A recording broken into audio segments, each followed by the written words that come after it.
Hermano, vamos a hacer algo ¿Sí? para la dinámica de los micrófonos por comodidad de todos, pero les voy a liberar los micrófonos a todos, pero traten de mantenerlos cerrados si no están participando. Por favor, por favor. Confío en la honestidad académica de todos aquí y voy a liberar los micrófonos. Ok, ok, listo. Profesor Raúl, continúe con su argumento. Continúo. Bueno, primero para que quede grabado.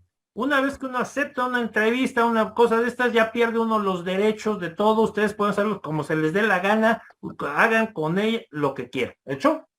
Ahora, regreso al asunto que estábamos viendo de Isaías. Entonces, no sé si notas, Mario, algo que noto yo y que está bien. O sea, mira, yo no te puedo pedir, lo que yo entiendo de lo que tú me has contado hasta ahorita es que tú lees a ciertos autores como a Sabán o como a este muchacho Piñeiro, pero la realidad es que los académicos que hacemos estas cosas como medio de vida, como yo, no nos limitamos a eso. Para nosotros esos son fuentes secundarias o terciarias. Es la opinión de alguien que dijo algo. Nosotros vamos a las fuentes más originales posibles. Es decir, cuando yo te digo algo, te estoy hablando del manuscrito, del autor original de una obra antigua. Esas son mis fuentes. Y yo hago mal en pedirte esas fuentes a ti porque entiendo que tú no has hecho eso aún. Mi esperanza Raúl, es que un día lo hagas.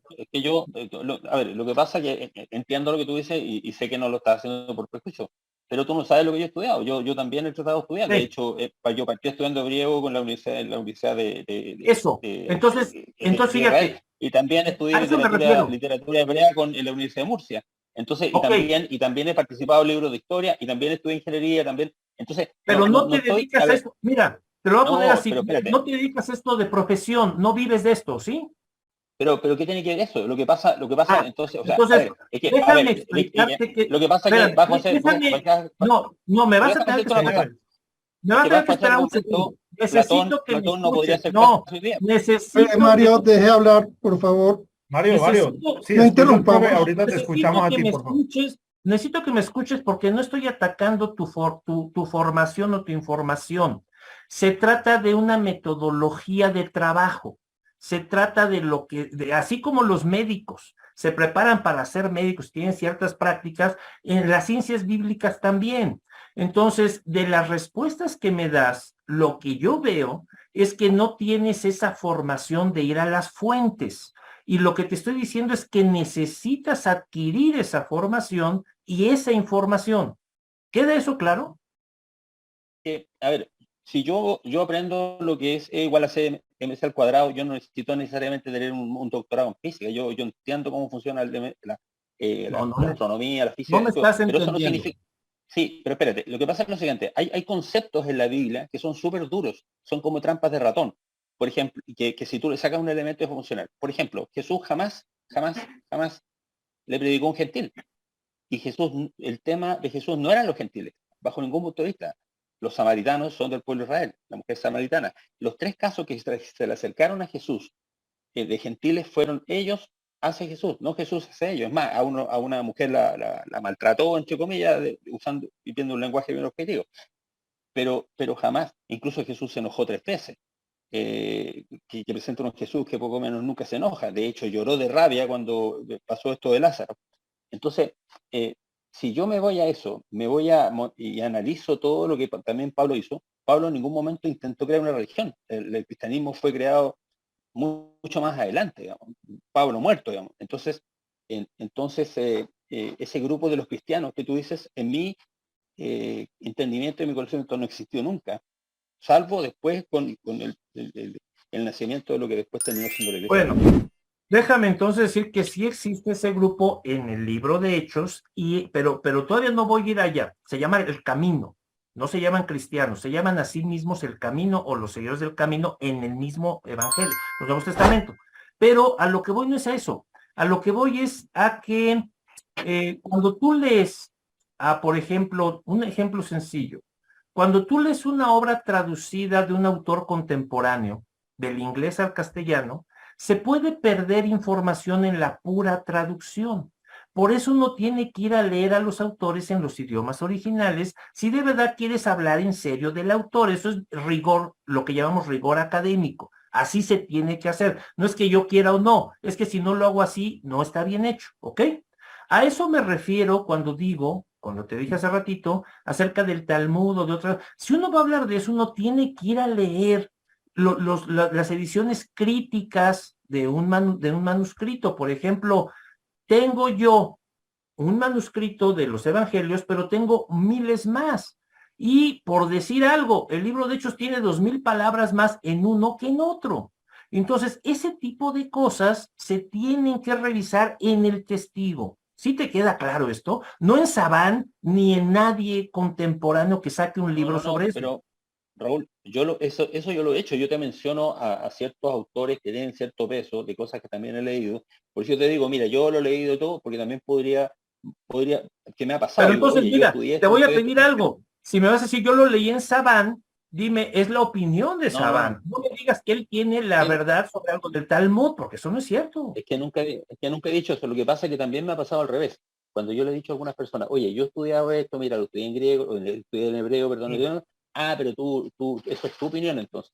Entonces uno no tiene por dónde ganar, pues, porque si uno menciona autores sí, serios, entiendo eh, también el argumento de no, Mario, pero, a ver, Mario, yo creo que, a ver, concuerdo, de pronto se subieron un poquito los humos, entonces tomémonos un cafecito, un no, por vinito con ningún motivo, calma, yo, con calma. Yo sé que entre chilenos a veces hablan como golpeado y yo los admiro y los eh, aprecio y me gusta, a mí me gusta. Lástima que no podemos ir a tomarnos la cerveza al final después de esto, pero yo Y no no has tomo hablado cerveza. con españoles. Si tú hablas con españoles, entonces te asustas, porque hasta No, sí sacan me han palabras. tocado. De hecho, Bueno, entonces, mi mentor en y, historia y- fue un español. y te sacan palabras, ¿no? Pero están platicando. Sí, yo sé que lo sí. otro, tú no sé si has visto Pero alguna vez, una Dubái cosita, Mario, y una cosita, a ver, yo creo que la sugerencia metodológica del doctor Raúl es totalmente pertinente y aquí los que han estudiado metodología de la investigación y estudio bíblico conmigo saben que les doy muy duro en la teoría de fuentes, de discriminar una fuente primaria, una fuente secundaria y una terciaria. Y lo que estoy diciendo mucho últimamente, téngalo en cuenta de diferenciar una opinión de una interpretación, porque una interpretación ya pasó por un método, una opinión es, a mí se me dio la gana de decir, y a todo el mundo le da la gana de decir muchas cosas. Entonces, aprendamos a distinguir eso, porque a veces las opiniones se vuelven verdades, y son verdades que legalmente no pasaron por ningún filtro, salvo el capricho de uno u otro autor. Profesor Raúl, sigue con nosotros. Profesor Sí, sí, Raúl, él sigue ahí, sino que se no, paró un momento. Sí, sí, sigo aquí, estoy oyendo. que se apagó la cámara, por eso te lo digo. No, no, tranquilos. Es que apagué la cámara porque me levanté un segundo, pero ahí voy, aquí estoy. Listo, profesor. Sí, oye, y yo sé que Mario estudió eso conmigo y Mario, pues obviamente por su formación en física tiene que tener formación en método, eh, pero sí, en eso sí insistimos aquí mucho en la Escuela de Alejandría, en un correcto uso de fuentes. eh, y una cosa al menos que yo sí me volví un cazador de brujas en esto y los que han sido alumnos míos de rato saben que les digo, mucho cuidado con el que me salen. Yo escuché por ahí, a mí me dijeron por ahí, dígame quién, dónde, no, fecha, Raúl, fuente, o libro. sea, Lucas, es que, ¿sabes lo que pasa? Mira, yo no sé cómo explicarlo, pero tal vez de esta forma. En la carrera que yo estudié, si yo me equivoco, muere gente. No sé si me entiende. O sea, yo tengo que ser muy riguroso en los datos, los cálculos del asunto. Si yo me equivoco y hago mal, se pueden quemar edificios o se pueden morir personas, literalmente. Si yo incluso la elaboración del tema. Entonces, en ese sentido, más una suerte áspera que tengo con respecto al tema de los datos, eh, cuando yo doy el ejemplo de Jesús, por ejemplo, que no le predicó a ningún gentil, tiene que haber una razón. De hecho, y para esto, y le doy el pase a Raúl, digamos, el asunto que cuando tú ves la conversación de Jesús antes de ascender, los discípulos dicen, ¿cuándo vas a restaurar el reino de Israel? O sea, no había una preocupación por el tema de los gentiles, incluso es más, estaban pensando que Jesús iba en esos momentos a arreglar el tema, iba a liberar a todo el pueblo de Israel en esos momentos, eso es lo que ellos pensaban, o lo que ellos esperaban. Entonces, Y le sumo a la herida Mario, un detalle que a mí me llamó mucho la atención y yo no había caído en cuenta después de muchas leídas de los evangelios. ¿Dónde aparece el tema de la circuncisión en boca de Jesús? es un total ausente. A mí me llamó mucho la atención. No recuerdo, si alguien recuerda un pasaje en los evangelios en que Jesucristo habla de la circuncisión o dice que es necesaria para salvación, no lo recuerdo. Si alguien aquí lo recuerda, que me lo diga. Pero en Pablo está en todas las cartas.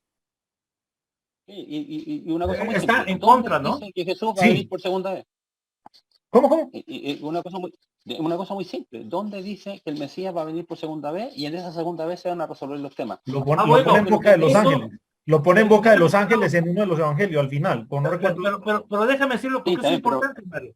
Entonces, yo en estoy el haciendo Tanakh, por un lado la crítica de las formas y por otro la crítica de las fuentes. Son dos cosas distintas. Entonces, la forma es como nos expresamos. Por mí puedes gritar lo que quieras, decir lo que quieras, no tengo bronca, pero las fuentes son importantes y cuando alguien me cita como fuente final, que es lo que yo entendí que hacías, y si no lo hacías me disculpo, pero si tú estás señalando como fuente final de lo que estás diciendo a Pagán o a cualquier otro de los contemporáneos como Piñero, no lo creo, esos no pueden ser fuentes finales, esos solo pueden ser opiniones, ¿ok?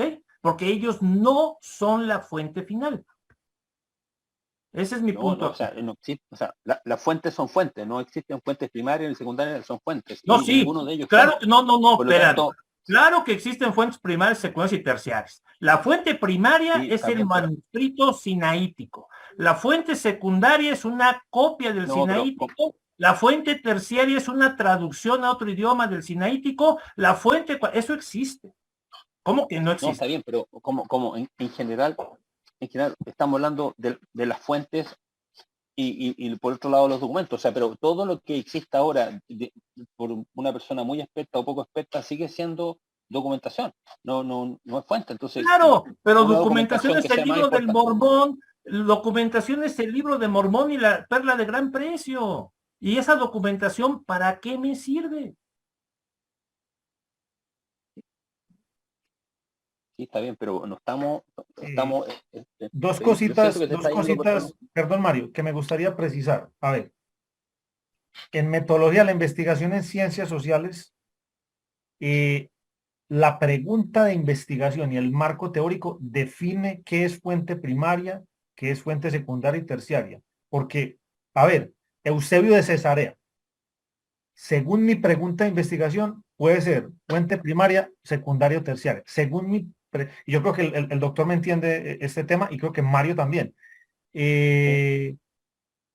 Mario, o sea, dependiendo, se puede calificar algo como una fuente primaria, secundaria y terciaria. No, Por no, sí, eso lo ejemplo, entiendo. a ver, te pongo el ejemplo más sencillo, te pongo el ejemplo más sencillo.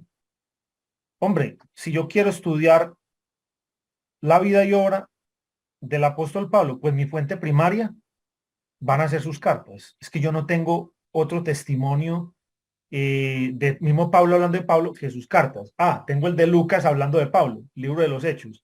Si me quiero ir a un nivel más incisivo, ahí ya me voy a la parte de ediciones y manuscritos. Por eso una cosa que yo insisto mucho como profesor de la escuela, la construcción metodológica del concepto de texto bíblico. Y siempre les he enseñado, el texto bíblico es una construcción académica. Por eso me gusta usar el término, que se compone de tres Sí, pero cosas: traducciones, ediciones en idioma original y manuscritos. Porque a un nivel sí, doctoral pero como el que está hablando el profesor Raúl Cruz, yo creo que en una tesis doctoral de teología, vos tenés que citar ya manuscritos, ni siquiera, ay, te voy a citar una traducción dinámica, cosas así, o sea, quedarías muy mal parqueado. Quedarías Pero muy... el problema es de fondo, Mario. Pablo habla de eso. O sea, yo estoy de acuerdo que en el Antiguo Testamento no lo veas, está bien, pero Pablo, en lo que es la Biblia cristiana, habla de la segunda venida, por ejemplo. Ahora, ¿qué quieres sí, pero decirme? Raúl, ¿Que San Pablo lo inventó o no sabe de lo que habla? Bueno, se vale que me lo digas, pero yo creo que eso también es palabra revelada, tengo mis argumentos y los podemos discutir, y por eso creo que en la Escritura, Nuevo Testamento, se afirma la segunda venida de Jesús como el Mesías verdadero de Israel, pero esto es Nuevo Testamento. mira, pero un comentario pregunta. A ver, el problema es que hoy día con las investigaciones, incluido la inteligencia artificial, se sabe que hay 7 libros que no lo escribió Pablo, puede No, no es ser, cierto. sí, No se sabe. Otra vez, no es cierto. No se sabe. Bueno, Y yo bueno, mencioné. es que es una discusión, es que el problema es que la No, discusión mira, académica no me quiere, mira, Mario, es casi que de a mí votación. me enoja que me quieran ver la cara y eso es verle la cara a la gente. No se sabe. Pero Hay unos escúchame, individuos que proponen eso. Pero así ¿quién como ellos escribió? propusieron, mucha gente creyó cosas que eran falsas. Me dicen, solo la de Gálatas es de Pablo. ¿Y cómo demonios, Raúl, si no tengo, fíjate lo que no tengo una teoría que me permita saber quién escribe qué? El día de hoy, en una corte de justicia, no existe la teoría para demostrar que alguien no escribió algo. Eso no existe, a menos que Raúl, sea ¿pero manuscrito, quién a escribió menos que sea Romano? un análisis grafológico, no existe la teoría literaria, no existe la Bueno, teoría para demostrar que alguien escribió algo que no esté hecho de puño y letra. Y me quieres venir a ver la cara de que hace 2000 años yo puedo distinguir sin tener los manuscritos originales en el idioma griego que alguien escribió o no escribió algo, es una payasada. Eso es una payasada. pero Raúl, ¿quién escribió, perdón, Raúl, ¿quién escribió Romano? Pablo, dice fíjate la verdadera respuesta. Dice la tradición cristiana, dicen un montón de autores cristianos antiguos que fue Pablo. Punto. Si tú no quieres creer eso, está bien, pero no me digas Pero es que, que no es de Pablo y pero, está demostrado, pero porque eso es falso. Raúl, en el mismo Profesor libro Raúl, Romano, en el Mario, Sí. capítulo 16, versículo 22, dice que lo escribió Tercio. Lucas quiere decir algo.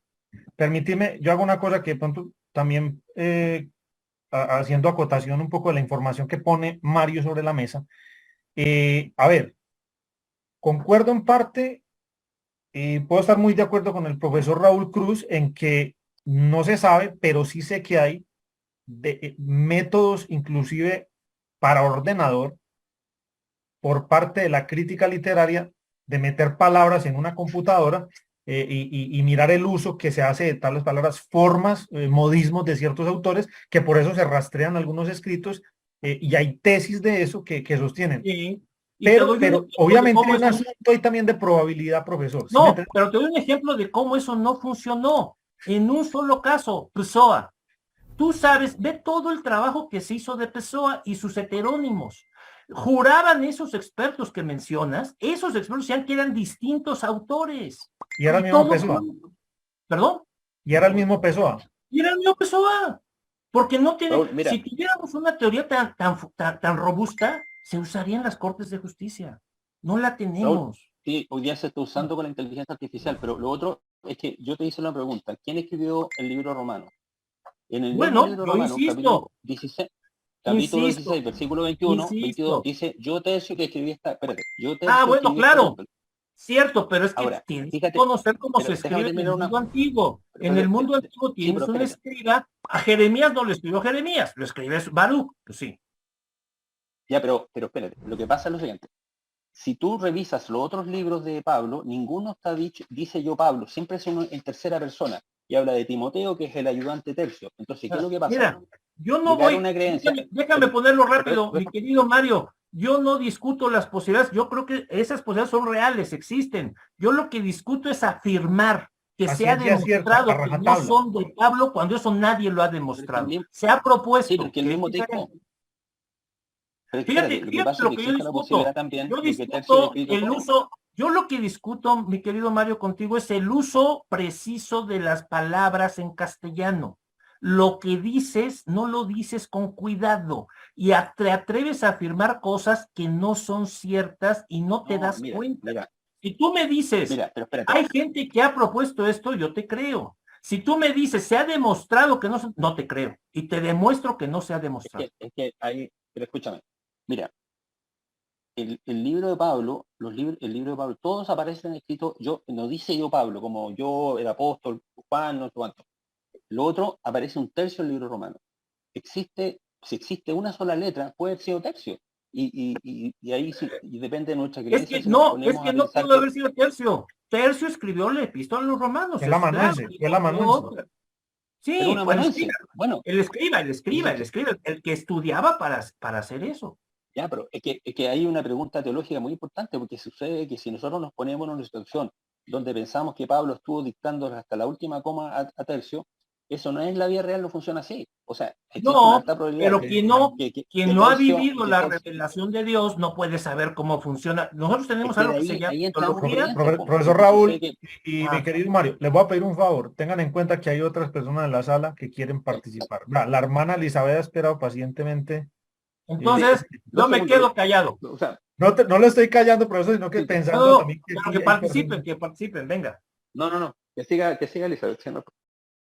Gracias por su amable atención durante este espacio de la Escuela de Alejandría, transmitido en streaming live a través de la sala de Zoom, en simultáneo con la página de Facebook y nuestro canal de YouTube, donde estará disponible permanentemente. Si este contenido le está generando alguna pregunta, inquietud, duda o comentario, le invitamos cordialmente a suscribirse al canal de la Escuela de Alejandría, activando la campana para recibir notificaciones cada vez que abrimos otro espacio de participaciones en vivo o subimos nuevos contenidos. Síganos en nuestras redes sociales. Visite nuestra página web, contiene información que podría interesarle. Y para una comunicación más directa y personal, ponemos a su disposición nuestro chat de WhatsApp. Eli, por favor, adelante. Puedes abrir el micrófono, ya los desbloqueé a todos. Adelante. Bueno, interesante el tema.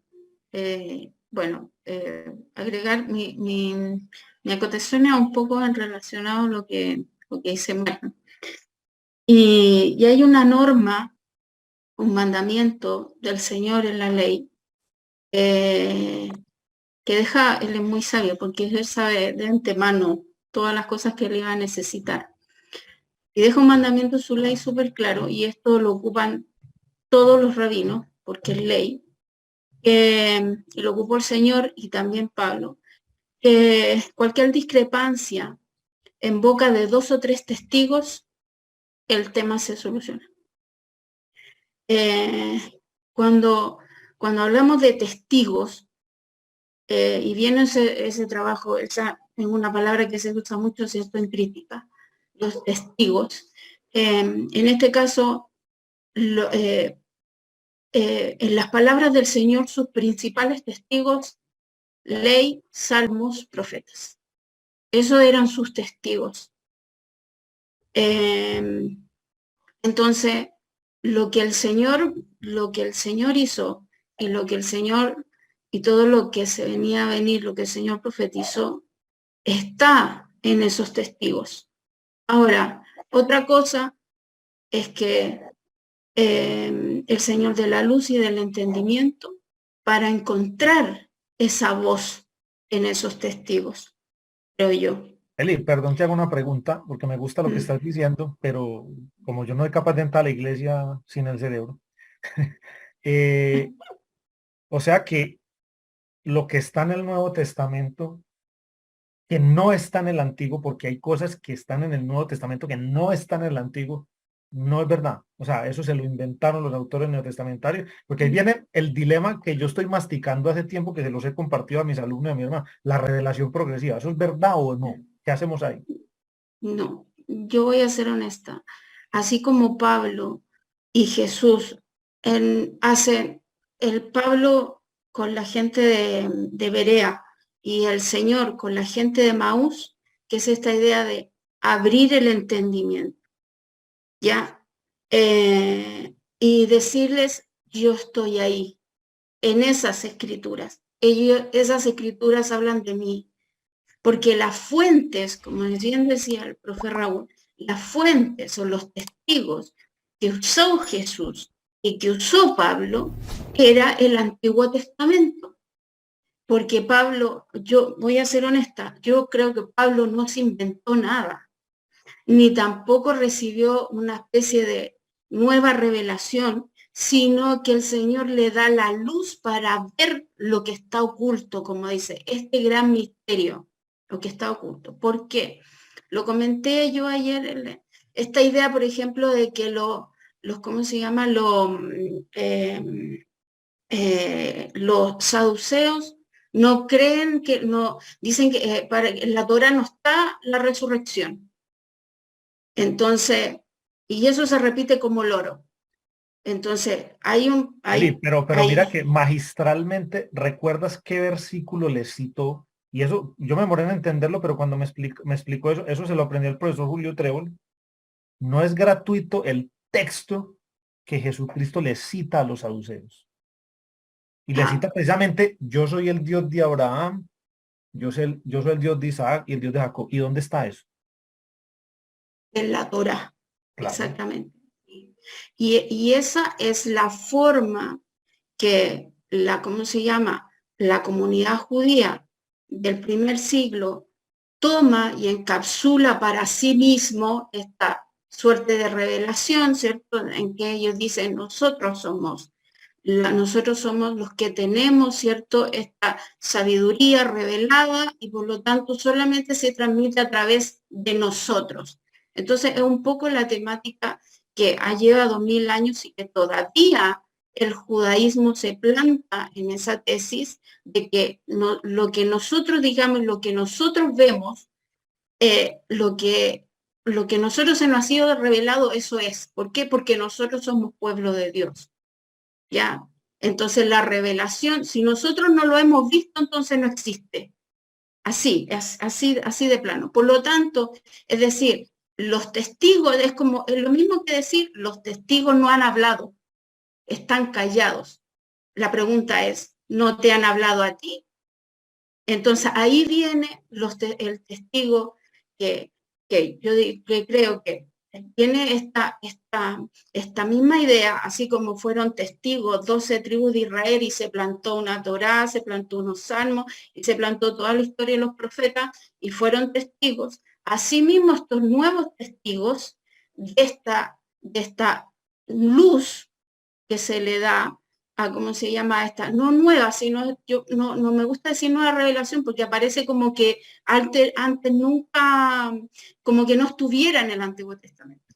En mi parecer creo que está, y creo que el judaísmo no lo puede ver, ¿ya? Tal cual, porque se cumple tal cual lo que ha dicho, lo que dijo el Señor, lo que dijo Pablo. Le ha sido velado hasta que se cumplan los tiempos. Y cuando se cumplan los tiempos, se develará, ¿ya? Pero así como a Pablo se le fue. Y hay estos 12 testigos, que bueno que son testigos, es otro un cuarto testigo, y que toman esos mismos testigos anteriores.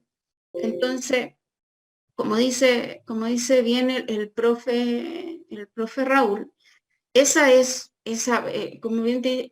la fuente primaria, la misma escritura que debe revelarse. Ahora, honestamente creo que la iglesia, si bien tiene esta luz, esta revelación y confía en las palabras de Pablo, es imperante que nosotros, ¿cómo se llama?, en la labor, en esa renovación del entendimiento que hablamos delante, que esa luz también se nos sea dada para que veamos ¿cómo se llama?, que las mismas palabras, por ejemplo, cuando Pablo habla de esta suerte, ¿cierto?, de relación entre Saúl, ¿cierto?, y Jacob, etcétera, no se lo inventó.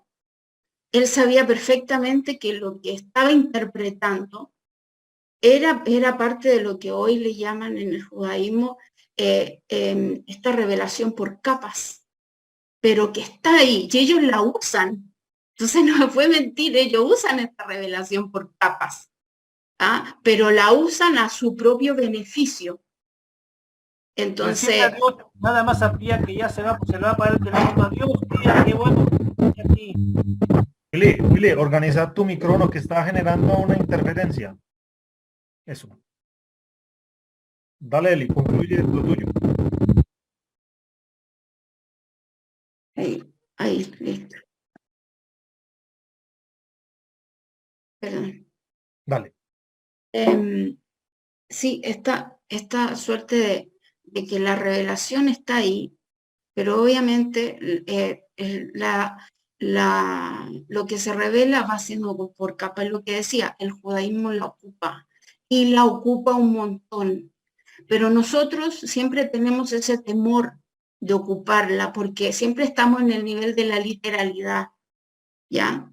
Entonces, cuando Pablo usa este recurso de ver en las, ¿cómo se llama?, los pactos, ¿cierto? En Abraham, los pactos, ¿cómo se llama?, toda la teología de Pablo, y usa este recurso, está usando el recurso del Espíritu Santo, lo está usando.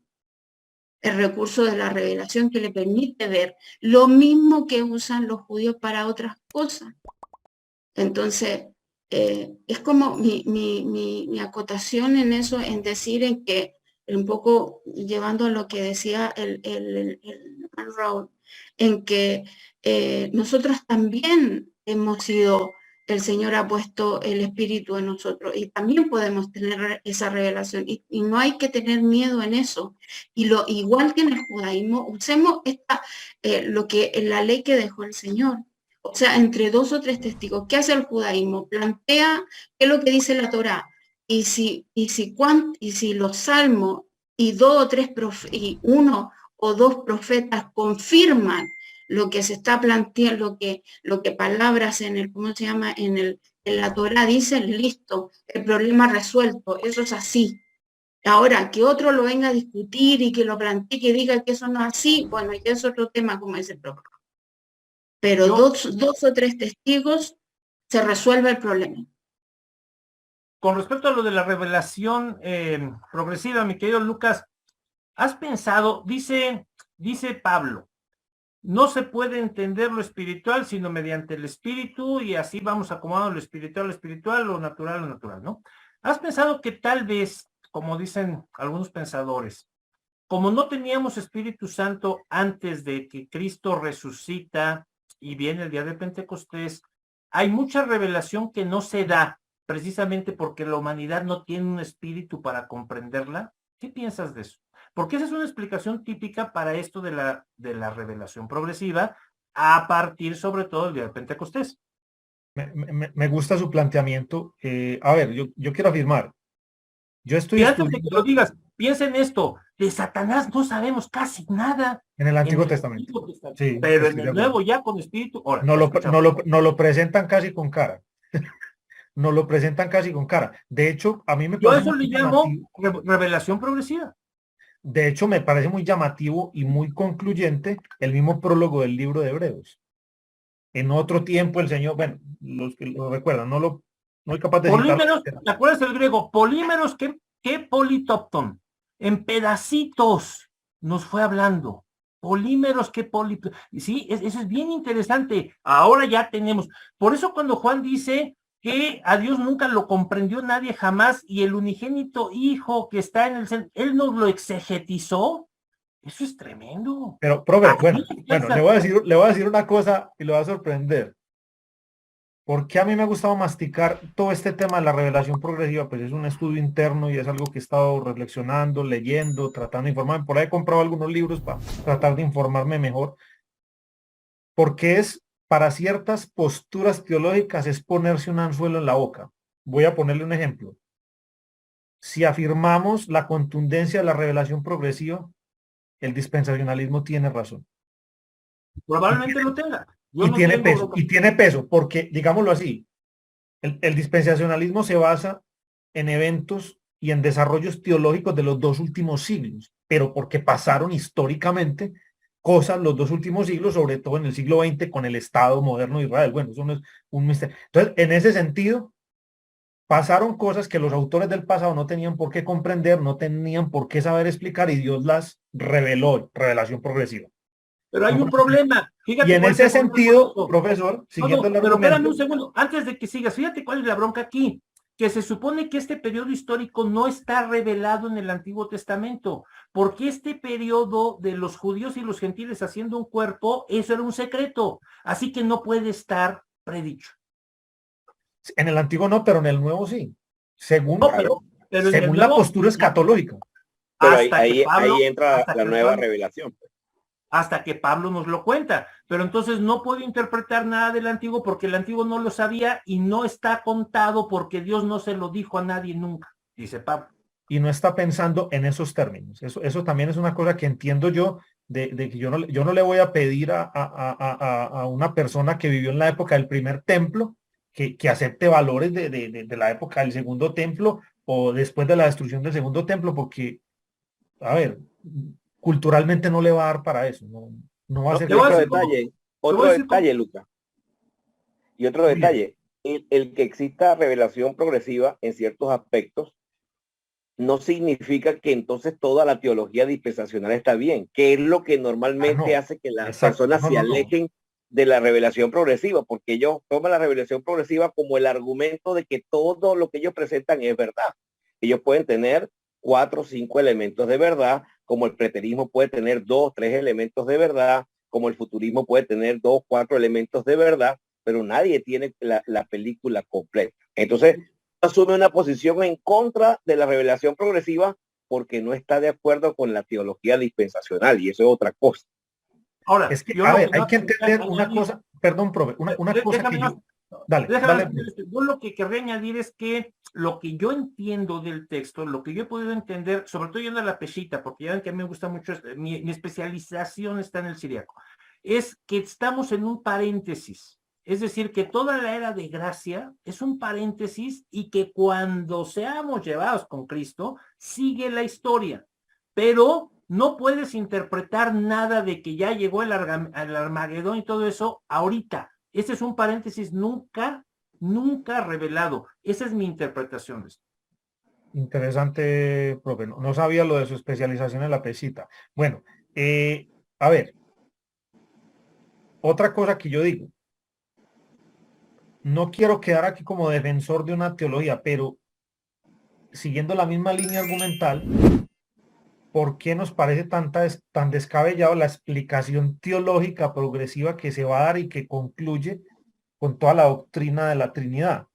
Es que es una explicación que se va desarrollando gradual y fue la mejor explicación de un momento. Porque yo creo que es una explicación no pedida, no era necesaria, no había Trinidad que explicar. Es un desarrollo teológico que tú quieres ahora añadir algo interesante, que fue revelado, que Dios le reveló a los padres de la iglesia la Trinidad. Por ejemplo, a mí me parecen súper interesantes los debates que se registran en las apologías del siglo II y en algunos textos que tenemos de algunos padres de la iglesia del siglo II, donde ellos, vuelvo y repito, con lo que tenían en su época y con lo que entendían, porque eso a veces es algo que somos crueles los lectores modernos y les pedimos que casi que somos capaces de pedirles que por qué rayos no escribieron en un computador. Tratando de explicar muchas cosas y ellos entendieron unas cosas y dieron pues las diferentes cristologías, o sea, el adopcionismo, el monarquianismo, todas estas que lamentablemente la iglesia, la que denominan algunos historiadores como la gran iglesia o el protocatolicismo, eso lo va a explicar el viernes en la conferencia, no se lo pierdan, pues tuvo mucho peso e impuso un modelo de doctrina, pero había otras que no estaban de acuerdo con eso. Lamentablemente pasaron a la historia como los malos de la película. O Lucas, digamos, te puedo hacer una pregunta. Cuando hablan de revelación progresiva se refieren a la revelación del Mesías, de Jesús, ¿no? No, Mario, te lo explico así para que me entiendan todos. A ver, pues es lo que entiendo yo por revelación progresiva. O sea,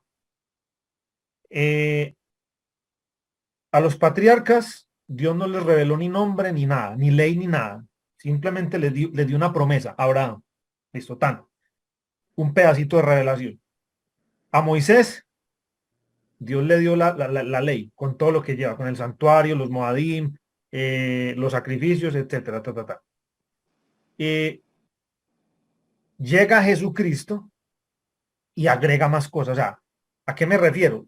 La revelación progresiva consiste en el entendimiento de que Dios se ha ido revelando por épocas y por partes. Yo no había caído en cuenta de esa traducción del prólogo de Hebreos de por pedacitos. Me llamó sumamente la atención, profesor Raúl. No había caído en cuenta de eso. Qué interesante. Tiene sentido. Es muy interesante y luego dice, y ahora con los profetas que estamos ahorita, Dios nos explica todo. Sí. Pero en función de Jesús, ¿no? O sea, en función de la salvación.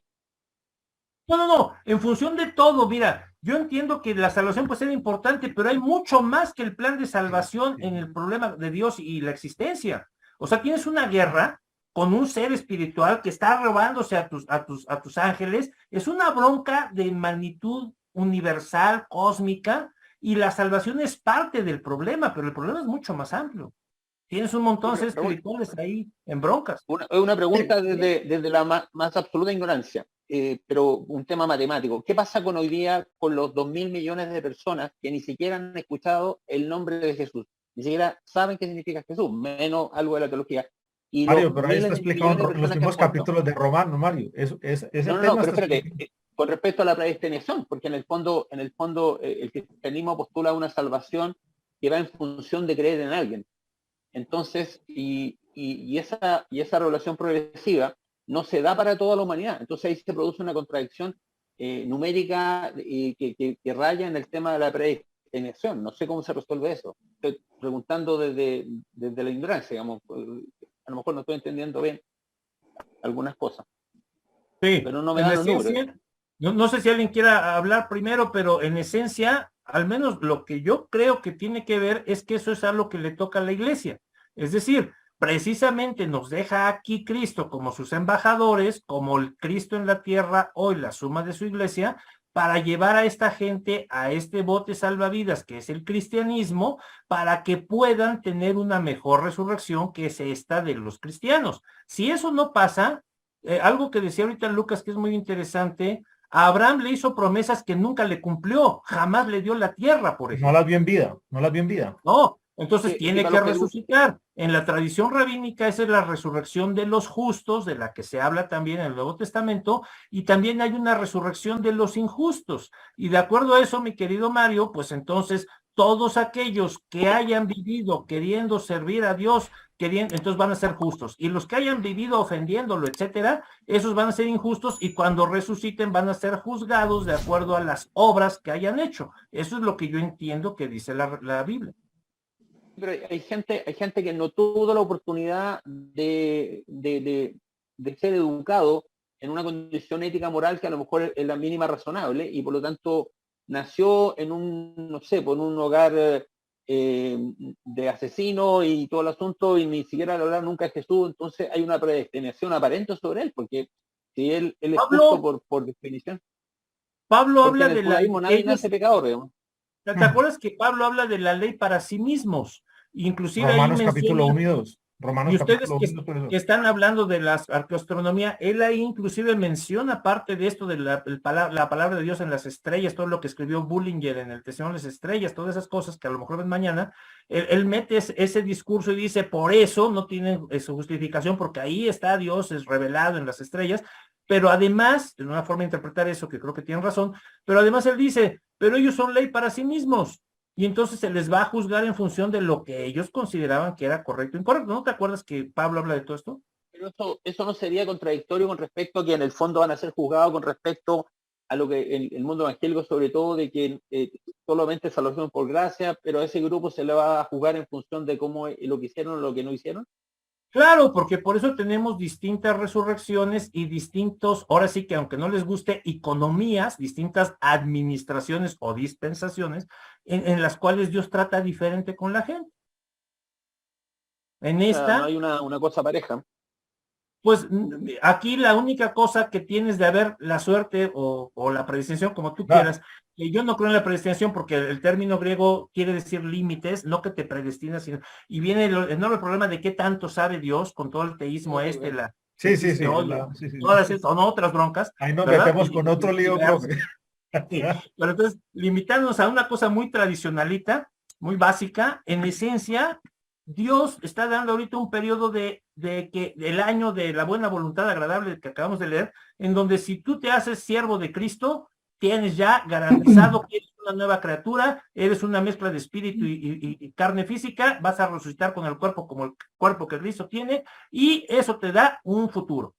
Pero los que nazcan después y los que nacieron antes, pues tienen, ¿no? Sí. Inclusive, abonando allí en Efesios 1, del 9 al 10, Pablo habla de otra economía, ¿verdad? Él dice allí dándonos a conocer el misterio de su voluntad, según su beneplácito, el cual se había propuesto en sí mismo de reunir todas las cosas en Cristo. En la Después. dispensación del cumplimiento de los tiempos. Así el problema de arriba como el problema de abajo. O sea, John Derby cuando desarrolla esta teología de la teología dispensacionalista, la inicial, pues lo que está pensando es en regresar, esto no es raro, o sea, la idea de dispensación está desde los ortodoxos griegos, porque ya ellos entienden la era de gracia como un periodo nuevo, ¿se fijan? O sea, en la teología más ortodoxa del cristianismo ya existe esta idea de un nuevo periodo. Lo que pasa es que vas descubriendo otros más si estudias la escritura, ¿no? Señores, voy a hacer otra vez de ogro. Profesor, acláreme una última duda técnica. ¿Usted nos va a acompañar en la cafetería el día sábado? Ahí estaré a las 2 de la tarde. Sí, 3 p.m. hora Colombia. No sé qué hora 2 es. de ¿Dónde México. estás? 2 de PM México. hora ya vi. México, sí, 2 PM Ok, hora. Ahí ok. estaré. Sí, porque no me quiero quemar todas las baterías aquí. Imagínense que yo entré tardísimo ya para acabar y ustedes están desde que, mejor dicho, les admiro si tengo que hacer un trabajo teológico apoteósico, doctor Raúl Cruz llamaba a filas. Llamaba a filas. Mis hermanos, gracias por el tiempo, gracias por la paciencia. Angelito, siempre gracias a vos por hacernos el detrás de cámaras, que a veces eres el obrero invisible de la escuela, pero te lo agradecemos de todo corazón y te lo agradezco aquí delante de todos los hermanos. De verdad, muchas gracias, hermano No, Ángel. y Lucas, yo creo que es importante agradecerle al doctor Raúl el haber plantado la semilla de la reinvención, ¿verdad? Aquí en la Escuela de Alejandría, de alguna manera. Porque, Es que se van a reinventar. No me acusen de lo que yo no he hecho. ¿Por qué? Pues, perdóname, doctor, pero hay pruebas de que usted lo ha hecho. Sí, Tenemos porque unas yo no- grabaciones ahí que dan Pruebas testimonio. empíricas, pruebas No, empíricas. pero se lo agradecemos muchísimo, porque de verdad que las cosas que usted ha planteado hoy desde la perspectiva primaria que lo ha hecho, nos ha movido el piso muchos, ¿verdad? Y le agradecemos mucho eso porque eso nos encanta en la escuela, ¿verdad? Sí. No tener la verdad, sino ser eternos buscadores de ella, ¿verdad? Así que muchas gracias, doctor. Mira, cuando le dije a Jesús, antes que despidas, yo había visto, vi a Raúl porque precisamente Anderson compartió un video de cuando te entrevistó Normita con el tema de la teoría de Wellhausen y todo esto que compartiste allá, que estuvo excelente. Y de ese momento Anderson y mi persona, pues quisimos ubicarte y a las 2 semanas, Normita invitó a Jesús Francisco allí al canal y fue el enlace perfecto para poder tenerlo acá y ha sido todo de mucha edificación. Miren, yo quiero agregar estas palabras finales así. Miren, seguir la teología de los catecismos es más fácil. Ceñirnos a la confesión de Westminster o el catecismo de X, Y, Z denominación es más fácil. Esto yo sé que pone de pelo parado a más de uno, pero esto es pensar teológicamente, no simplemente recitar a coro, como lamentablemente nos enseñaron a la mayoría. Los felicito si están aquí. Estamos haciendo teología aunque no queramos. Esto es hacer. Esto es pensar teológicamente y felicito a los que se quedaron acá. Felicito a los que se quedaron, que escucharon y que se aguantaron los diferentes varillazos, porque yo sé que hay afirmaciones que a veces hieren, porque son cosas que hemos creído tradicionalmente. Es la función de la razón. La razón tiene que provocar crisis. Sí, señor. Lucas, sí, señor. una palabrita cortito. Te dejo decir amén, te dejo decir amén. No, mentira, vale. Brevemente, Mario, por favor. Muy breve. No, muy breve. No. Primero, yo agradezco el espacio porque la verdad yo tengo un dicho que dice que cuando uno tiene amigos es con quien puede pensar en voz alta. ¿Me entiendes? Con los amigos se puede pensar en voz alta. Es decir, cualquier boludez, cualquier tontera y el amigo incluso lo va a apoyar. Cuando uno empieza con esto de que uno dice y el otro se enoje, no sé, igual se puede uno molestar de repente algunas cosas porque claramente uno se va descubriendo a sí mismo en este tipo de conversaciones. No solamente va descubriendo lo que sabe, sino lo que es. Entonces agradezco mucho a Raúl estos momentos que para mí son hasta mágicos, así que te agradezco mucho y todas las disculpas al caso si en un momento te exasperaste conmigo, pero creo que parte del entender y del aprender, digamos. Yo no me exaspero, o sea, podemos discutir y todo, pero les insisto, de eso se trata. Eso es frotar un cerebro con el otro para que brillen. Bueno, a todos, una muy buena noche, nos vemos. Tenemos agenda todavía por desarrollar, nos vemos mañana, nos vemos el viernes y el sábado. Descansen, tomen agüita, Dios los bendiga. Gracias a Carlitos Solares, gracias Carlitos, porque mandó un mensajito ahí, gracias. Gracias a todos. Gracias a todos, gracias a todos. Nos vemos el sábado. Chao, que la pasen bien, que se Un diviertan. abrazo, buenas noches, chao, chao. Miren, duramos 5 horas y media, ¿verdad? 4, 5, 6, 6. Cumplió, doctor, cumplió. Tienen una muy buena cadera, los felicito. Dios los bendiga. Chao a todos. 2 semanas. Chao. Chao. Gracias por llegar al final de este video que transmitimos desde la sala Zoom en Streaming Live simultáneamente por la página de Facebook y nuestro canal de YouTube. A todos, gracias por su asistencia y participación.